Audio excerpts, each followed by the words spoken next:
த code படத்தில் விஜய் அரசியல் பேசியுள்ளாரா என நெட்டிசன்கள் கேள்வி எழுப்பி வருகின்றனர். குறிப்பாக விஜயகாந்த் மற்றும் எம்ஜிஆர் போல் அரசியலில் செயல்படுவார் என்ற கருத்துக்களையும் அவர்கள் முன்வைக்கின்றனர்.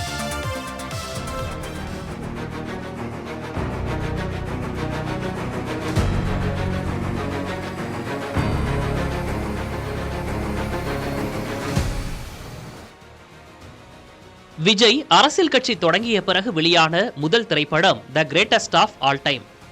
அதனால்தான் இந்த படம் எப்படி இருக்கும் என்பதை தாண்டி அரசியல் குறியீடுகள் ஏதேனும் படத்தில் இருக்கிறதா என விமர்சகர்கள் மட்டுமில்லாமல் ரசிகர்களும் தேடி பார்க்கின்றனர். அந்த வகையில் படத்தின் முதல் காட்சியில் ஏஐ தொழில்நுட்பம் மூலம் கேப்டன் விஜயகாந்த் காட்சிப்படுத்தப்பட்டிருப்பது சமூக வலைதளங்களில் விவாத பொருளாக மாறியுள்ளது.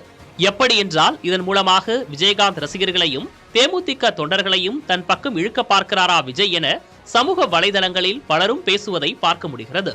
அதேபோல் படத்தில் விஜய் வைத்துள்ள காரில் TN07 CM 2026 என்ற எண் இடம்பெற்றுள்ளது. அதில் TN07 என்பது அவரது வீடு இருக்கும் நீலாங்கரையின் பதிவு எண் என்றும், எம்ஜிஆருக்கு பிடித்தமான எண் 7 என்பதால் அதை விஜய் பயன்படுத்தியுள்ளார் என்றும் இணையத்தில் பேசப்பட்டு வருகிறது. இதன் மூலம் எம்ஜிஆர் வழியில் விஜய் பயணிக்கப் போகிறாரா என்ற கேள்வியும் எழுந்துள்ளது. அதேபோல் விஜய் தேர்தலில் கூட்டணி அமைத்து போட்டியிடுவார் என ஊகங்கள் பரவி வரும் நிலையில் CM 2026 என்ற குறியீட்டின் மூலம் தன்னைத்தான் 2026 தேர்தலில் முதல்வர் வேட்பாளர் என்று விஜய் குறிப்பிடுகிறாரா என்றும் பேசப்படுகிறது.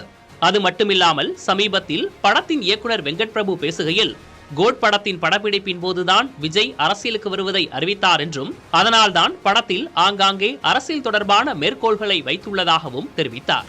படப்பிடிப்பு நடக்கும் போது கட்சி தொடர்பான அறிவிப்பு வெளியானதால் தான் பார்ட்டி ஒன்று தொடங்கட்டுமா என்ற பாடல் வரிகள் இடம்பெற்றுள்ளதா என நெட்டிசன்கள் கேள்வி எழுப்பி வருகின்றனர்.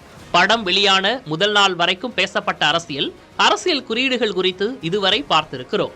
இன்னும் 1-2 நாட்கள் போன பிறகுதான் வெங்கட் பிரபுவுக்கும் விஜய்க்கும் தெரியாத அரசியல் குறியீடுகளை ரசிகர்கள் கண்டுபிடித்து கூறுவார்கள். இது இன்னும் சுவாரஸ்யமாக இருக்க போகிறது என்பதில் ஆச்சரியமில்லை.